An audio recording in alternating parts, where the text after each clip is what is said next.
السلام علیکم ورحمۃ اللہ تعالی وبرکاتہ۔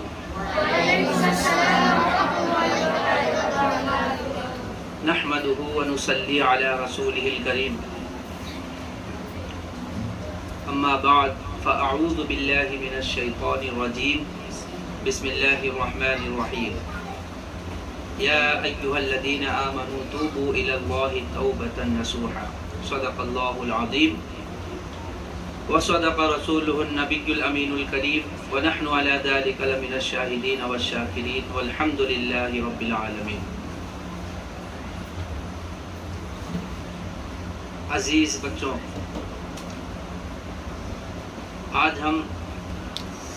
آج کے درس میں گفتگو کریں گے توبہ کے تعلق سے کہ توبہ کرنے سے ہمیں کیا فائدہ حاصل ہوتا ہے۔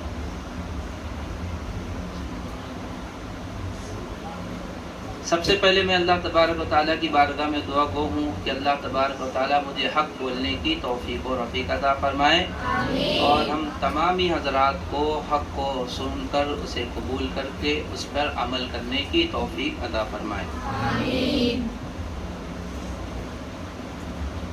حضور رحمت عالم نور مجسم صلی اللہ تعالی علیہ وسلم کی بارگاہ اقدس میں ایک مرتبہ درود پاک پڑھ لیتے ہیں۔ اللہم صلی علی سیدنا مولانا محمد معدن الجود والکرم وآلہ الکرام ابن الکریم وبارک وسلم صلاۃ و سلام علیک یا رسول اللہ صلی اللہ تعالی علیہ وسلم۔ اللہ تبارک و تعالی قرآن مجید میں ارشاد فرماتا ہے، یا ایھا الذین آمنوا توبوا الی اللہ توبۃ نصوحا، جس کا ترجمہ یہ ہے کہ اے ایمان والو، اللہ کی طرف ایسی توبہ کرو جو آگے کو نصیحت ہو جائے۔ اس آیت کریمہ میں توبۃ نصوحا جو ہے وہ قابل غور جملہ ہے، اور حضرت عمر رضی اللہ تعالی عنہ ارشاد فرماتے ہیں کہ توبۃ نصوحا کا مطلب یہ ہے کہ انسان جب ایک مرتبہ اپنے گناہوں سے توبہ کر لے تو پھر دوبارہ اس گناہ کو نہ کرے۔ جب انسان ایک مرتبہ اپنے گناہوں سے توبہ کر لے تو دوبارہ اس گناہ کی طرف اپنے قدم کو نہ اٹھائے۔ جب انسان ایک مرتبہ اپنے گناہوں سے توبہ کر لے تو دوبارہ اس گناہ کی طرف رجوع نہ کرے۔ جب انسان ایک مرتبہ اپنے گناہوں سے توبہ کر لے تو دوبارہ اس گناہ کا خیال اپنے دل میں نہ لائے۔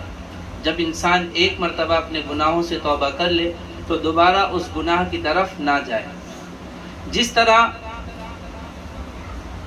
گائے کے تھن سے دودھ نکلنے کے بعد دوبارہ اس کے تھن میں نہیں جا سکتا، اسی طرح آدمی کو اگر ایک مرتبہ توبہ کر لے تو دوبارہ اس گناہ کی طرف نہ جائے، اس گناہ کو کرنے کا اتنا محال ہو جائے، جس طرح مثال دی گئی ہے کہ تھنوں سے دودھ نکلنے کے بعد واپس تھن میں نہیں جا سکتا، اسی طرح گناہ کرنے کے بعد جب توبہ کر لے تو دوبارہ اس گناہ کی طرف نہ جایا جائے۔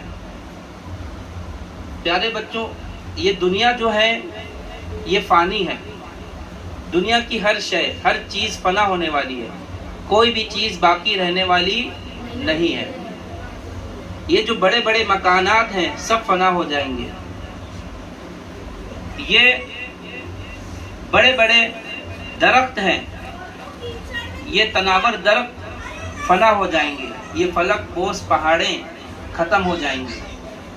دنیا کے نامور بادشاہوں کا نشان مٹ جائے گا، بڑے بڑے طاقتور انسان، جنگجو انسان کا وجود جو ہے وہ مٹ جائے گا، شان و شوکت فنا ہو جائے گی، دھن دولت فنا ہو جائے گی، کوئی بھی چیز باقی رہنے والی نہیں ہے۔ اگر کوئی چیز باقی رہنے والی ہے تو وہ ہے اللہ اور اس کے رسول کی محبت۔ اگر کوئی چیز باقی رہنے والی ہے تو وہ ہے خوف خدا، یعنی اللہ کا ڈر۔ اگر کوئی چیز باقی رہنے والی ہے تو وہ ہے نیک اعمال۔ اگر کوئی چیز باقی رہنے والی ہے تو وہ ہے گناہوں سے توبہ کر کے اس پر قائم رہنا۔ پیارے بچوں، ایک دن سب کو مرنا ہے، سب کو خدا کی بارگاہ میں پیش ہونا ہے، سب کو موت آنی ہے۔ کل نفس ذائقۃ الموت، ہر نفس کو، ہر جاندار کو موت کا مزہ چکھنا ہے۔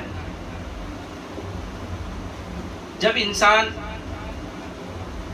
یا کوئی بھی جاندار اس کو مرنا ہی مرنا ہے تو ہم اللہ کی بارگاہ میں پیش ہوں گے۔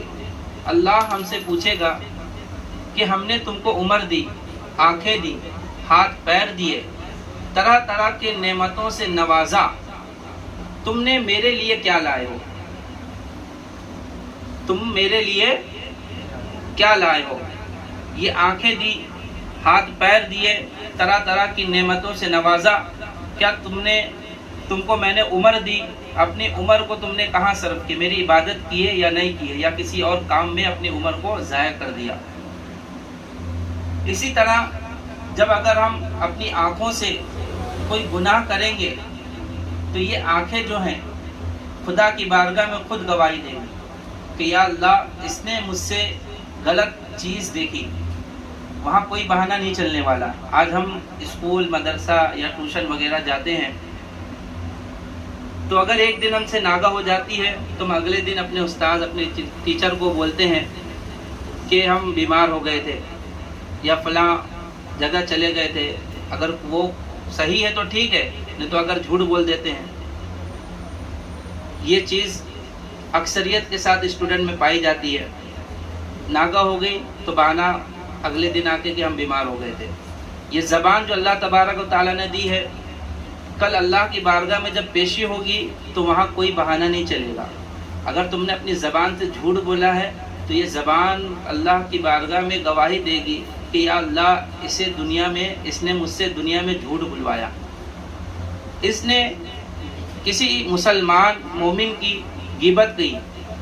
یہ کان خود اللہ کی بارگاہ میں گواہی دیں گے، یہ ہاتھ پیر اللہ کی بارگاہ میں گواہی دیں گے کہ یہ اس نے مجھ سے فلاں گناہ کروایا۔ پیر، ہاتھ، زبان، ہر اعضاء ہمارے اندر جو ہے وہ سب اللہ کی بارگاہ میں خود بخود گواہی دیں گے۔ وہاں پہ کوئی بہانہ نہیں چلنے والا۔ اس لیے ابھی موقع ہے کہ اپنے گناہوں سے توبہ کرنے کا، جب تک سے انسان کے جسم میں جان ہے، اللہ تبارک و تعالیٰ نے دی ہے، موقع ہے کہ ہم اپنے گناہوں سے توبہ کریں۔ اگر ہم سے کوئی گناہ سرزد ہو جائے تو اللہ کی بارگاہ میں سچے دل سے ہمیں توبہ کرنے چاہیے۔ اللہ تبارک و تعالیٰ بہت ہی بڑا توبہ قبول کرنے والا ہے۔ انہو کانا توابا، بے شک وہ بہت توبہ قبول کرنے والا ہے۔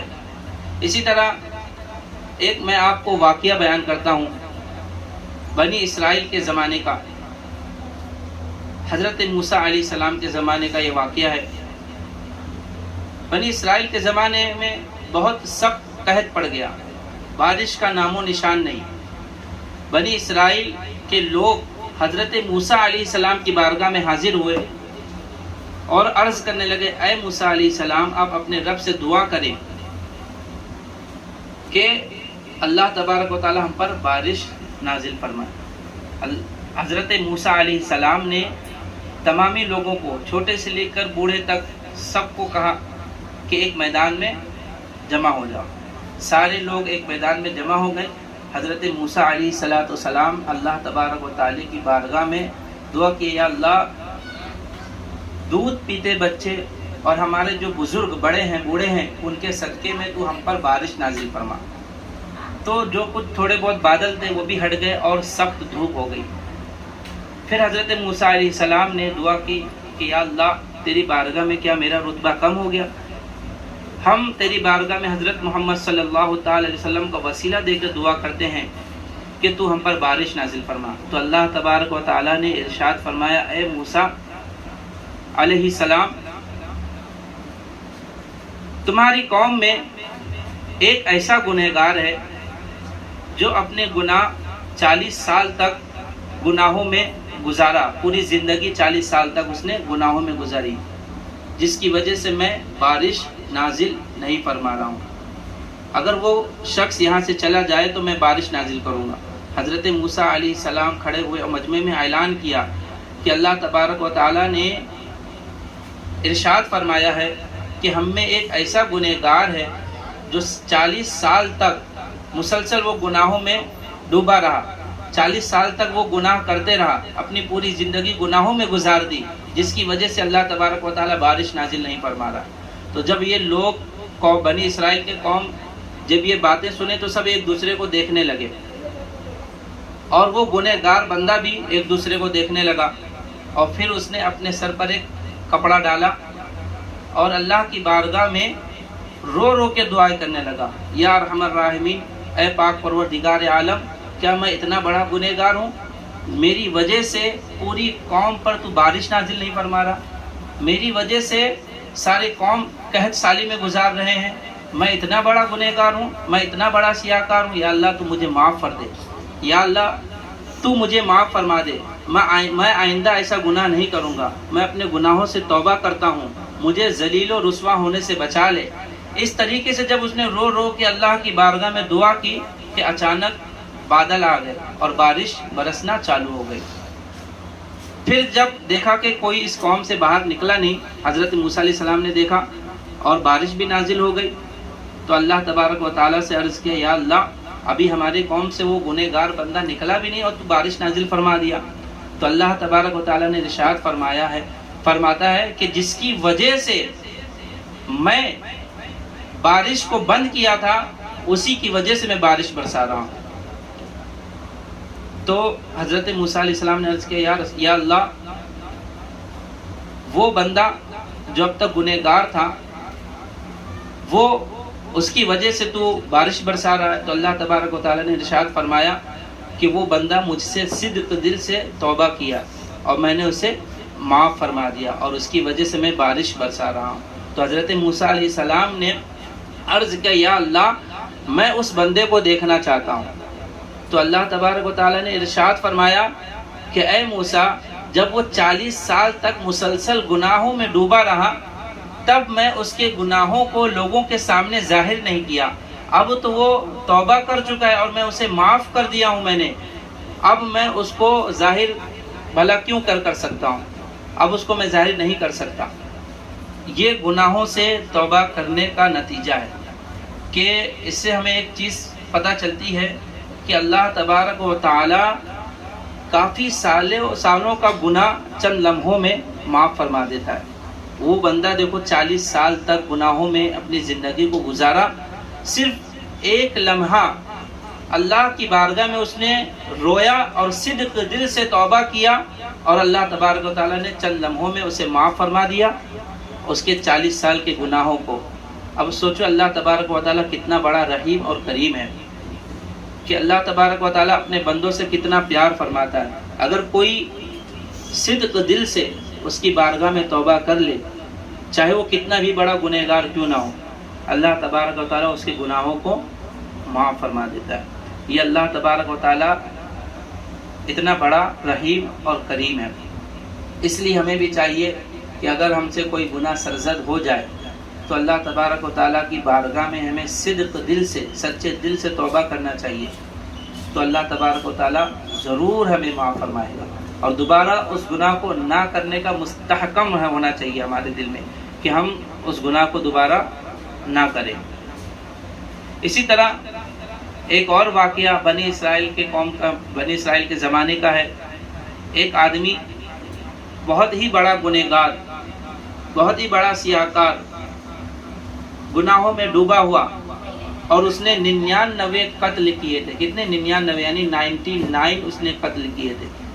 ایک دن اس کے دل میں خیال آتا ہے کہ یار میں اتنا بڑا گنہگار ہوں، 99 قتل کر چکا ہوں، چلو اللہ کی بارگاہ میں پتہ نہیں میری معافی ہوگی کہ نہیں ہوگی۔ اس کے دل میں توبہ کا خیال آتا ہے تو ایک شخص کے پاس جاتا ہے اور اس سے کہتا ہے کہ میں اتنا بڑا گنہگار ہوں، 99 قتل کر چکا ہوں، کیا اللہ تبارک و تعالیٰ میری توبہ قبول فرمائے گا؟ تو اس شخص نے کہا کہ تو اتنا بڑا گنہگار 99 قتل کر چکا، اللہ بھلا تجھے کیوں کر معاف فرمائے گا؟ تو اس کے دل میں خیال ہوا جب اللہ مجھے معاف نہیں فرمائے گا تو چلو اس کو بھی قتل کر کے میں 100 قتل پورے کر دیتا ہوں۔ تو لہٰذا اس شخص کو بھی اس نے قتل کر دیا، اس لحاظ سے اس نے پورے 100 قتل پورے کر دیے۔ پھر کچھ دنوں کے بعد اس کے دل میں پھر توبہ کا خیال آتا ہے کہ یار مجھے اللہ کی بارگاہ میں توبہ کرنا چاہیے۔ تو وہ شخص کسی دوسرے شخص کے پاس جاتا ہے اور اس سے کہتا ہے کہ میں نے 100 قتل کیے، میں گناہوں سے ڈوبا ہوا ہوں، کہ اللہ تبارک و تعالیٰ میری معافی فرما دے گا، کہ اللہ تبارک و تعالیٰ مجھے معاف فرما دے گا؟ تو اس شخص نے کہا کہ ضرور، کیوں نہیں، اللہ تبارک و تعالیٰ بہت بڑا رحیم ہے، بہت بڑا کریم ہے، وہ گناہوں کو معاف فرما دے گا اگر اس کے بارگاہ میں صدق دل سے توبہ کرو۔ تو وہ شخص نے کہا کہ تم فلاں بستی میں چلے جاؤ، وہاں اللہ کے ایک ولی رہتے ہیں، ان کے ہاتھ میں تم اللہ تبارک و تعالیٰ سے توبہ کرو، اللہ تبارک و تعالیٰ تمہاری ضرور توبہ قبول فرمائے گا۔ تو وہ شخص خوشی خوشی اس بستی کی طرف روانہ ہوا۔ ابھی اس بستی کے پاس پہنچا بھی نہیں تھا، اس شخص کا انتقال ہو جاتا ہے، یعنی وہ مر جاتا ہے۔ تو اب ہوتا کیا ہے کہ جہنم کے فرشتے اور جنت کے فرشتے دونوں حاضر ہو جاتے ہیں۔ تو جنت کے فرشتے کہتے ہیں کہ ہم اسے اپنے ساتھ لے جائیں گے، جہنم کے فرشتے کہتے ہیں ہم اسے اپنے ساتھ لے جائیں گے۔ اب اس کا فیصلہ جو ہے رب کی بارگاہ میں ہوتا ہے کہ یا اللہ یہ کیا ماجرا ہے، اس کا فیصلہ تو ہی فرما۔ تو اللہ تبارک و تعالیٰ ارشاد فرماتا ہے کہ جس جگہ یہ مرا ہے اس جگہ سے فاصلہ ناپو، اگر یہ اس بستی کے قریب ہے جہاں یہ توبہ کرنے جا رہا تھا تو اسے جنت کے فرشتے لے جائیں گے، اور اگر یہ اس بستی کے قریب مرا جہاں سے یہ نکلا تھا تو یہ جہنم کے فرشتے لے جائیں گے۔ جب زمین ناپی گئی تو اس کی لاش جہاں وہ مرا تھا تو وہ اس بستی کے قریب نکلا جہاں وہ توبہ کرنے جا رہا تھا، تو لہٰذا وہ جنت کے فرشتے اس کو اپنے ساتھ لے گئے۔ اس واقعے سے بھی یہ ہمیں پتہ چلتا ہے کہ اس نے ابھی اپنے دل میں توبہ کا خیال لایا تھا، اور ایک اللہ کے ولی کی بارگاہ میں وہ توبہ کی نیت سے جا رہا تھا، تو اللہ تبارک و تعالیٰ نے اس کے سارے گناہوں کو معاف فرما دیا اور اسے جنت نصیب فرما دیا۔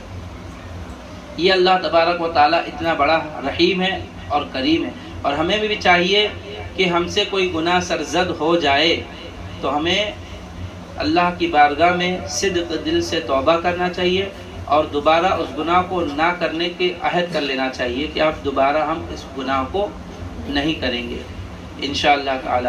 اللہ تبارک و تعالیٰ سے دعا ہے کہ اللہ تبارک و تعالیٰ ہم سبوں کو سچی توبہ کی توفیق عطا فرمائے، گناہوں سے بچنے کی توفیق و رفیق عطا فرمائے، اور جو کچھ میں نے کہا اللہ تبارک و تعالیٰ اگر اس میں کوئی غلطیاں ہو گئی اللہ اسے معاف فرمائے۔ میں توبہ کرتا ہوں، استغفر اللہ ربی من کل ذنب واتوب الیہ، اشہد ان لا الہ الا اللہ واشہد ان محمدا عبدہ ورسولہ۔